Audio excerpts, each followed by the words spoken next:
anniversary. Uy, best partner, congrats. Yun, ang partner, hindi ko sure kung ikaw yung girl na kunikwento sa akin dati ni Best, pero ang natatandaan ko lang na sinabi niya dati is gusto ka niya. So yun, Best, huwag ka na maghanap ng iba. Katabi niya na nga eh. Siya na lang. So yun, I know both of you are strong, so don't give up. Always understand and love each other, care. Laging maging open. Kahit close pa kayo, maging open kayo always.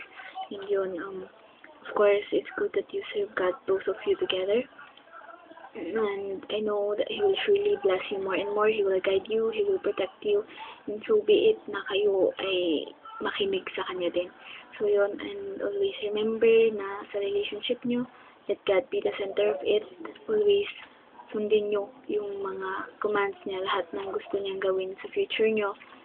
Yun, just obey. Yun, I love you guys. Congrats.